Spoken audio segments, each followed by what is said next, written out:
Going on, guys? This your boy John the Liquidator coming back with the major story. So it looked like Becky Hammon has wrapped up an interview with the Leah Boston, and in this said interview, she's pretty much admitting, we cheated, bruh. We were supposed to lose. They were supposed to lose that game against the Fever. Guys, for this one here, we got to go all the way up to Las Vegas. Let's get it. Let's go.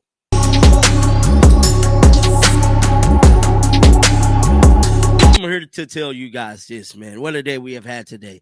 Real quick before we get to the story, shout out to each and every last one of you guys that showed up and showed out for me on the live. I know I don't go live all the time, and when I do, I want to make it the best event of the day. And you guys made that the best event of the day for me, and it was definitely dope for the genre. Shout out to all of the Cash Out winners. I did a holiday giveaway, so shout out to each and every last one of you guys. Now, with that being said, we got to get right down to business, and that is this Becky Hammon situation. Now, we ultimately know what transpired at the conclusion of the season. The Indiana Fever last game was against the Las Vegas Aces, man. This was the game that the Las Vegas Aces actually advanced on to go on to the to the WNBA championship, to walk home with the goods, man. That is the trophy. Now, with that being said, Becky Hammon is admitting several things. Now, I haven't watched this thing in its entirety, but she's basically saying the Indiana Fever was the toughest bout she had, the toughest series she's ever had coaching. But more importantly, if you look at her demeanor, we all synced the series. It was a bloodbath series. Kelsey Mitchell went down literally. She couldn't walk getting off the court. She had to damn near be carried out on a stretcher. Now, she was hoisted up by her teammates and carried off the court. But we seen what those referees did to Aaliyah Boston. We all seen it. Aaliyah Boston had Asia Wilson on lockdown the whole series. Asia Wilson did not know what to do with Aaliyah Boston. Aaliyah Boston was just way too physical for her. I think this is just my theory. I think this is the Aces this is their last stretch. They're not beating the Fever again, bro. It'll have to be like it was, and the odds of 6 players getting hurt somewhere up in there, it's just not going to happen again. They're not beating the Fever. Asia Wilson cannot stick Aaliyah Boston, bro. Aaliyah Boston, arguably the best big in the entire W. But let's listen to this and let's react to this. I've been through. Yes. Yeah, true. And you know what? It's funny, Aaliyah, you're sitting there, but it's like, I was pissed after game 5. I'm sure you were more pissed, but we're going to the finals. But then I went back and watched it. My CT calls me, Candace. She was pissed because she knew the headlines. Y'all cheated. Of course, Aaliyah Boston was more pissed because she fouled out over a crazy foul. Bro, I'm going to find that clip. And show it to y'all. At like 3 a.m, she's like, "You still mad?" And I was like, no. I'm like, Indiana just played their asses off. Like, I can't. I mean, you guys played amazing. Can't be mad at either team. It was just 2 teams blow for blow, back and forth. And both teams really playing at an elite level. I don't care what the names on the jerseys are. Those were 2 teams just going at it in the best way possible. I thought super competitive, down to the wire, obviously, in most of those games. And so this one hit different for sure, though, because it was different. Indiana actually was probably the hardest series I've been through. Yes.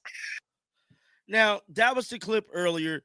Now, the clip has not went viral. This is the first time y'all probably going to hear about this today.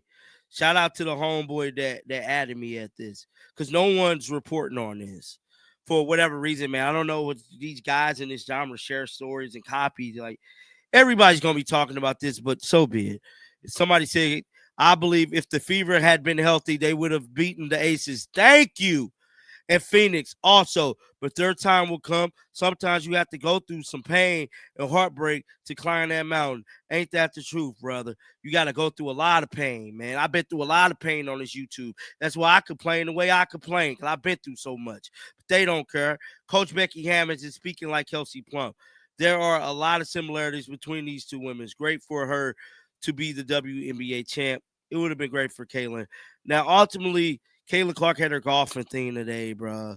Like I stated, that's pretty much stole the headlines of the day. It was a great time, man. Great time. And for some of you guys who might not have seen the live, I might plug in some footage in this video. But guys, I have been going through some things, man. Been not feeling well and stuff like that. But what's even more crazy is that during my time watching the golf tournament, USA reporter stated that she believed that it's not going to be a lockout. I've been adamant with that too. I don't believe it's going to be a lockout. Everyone else says that it is. I don't want it to be a lockout because that means that we're not going to get basketball. So who would want it to be a lockout to where we don't get basketball? Like, I want to see these girls play.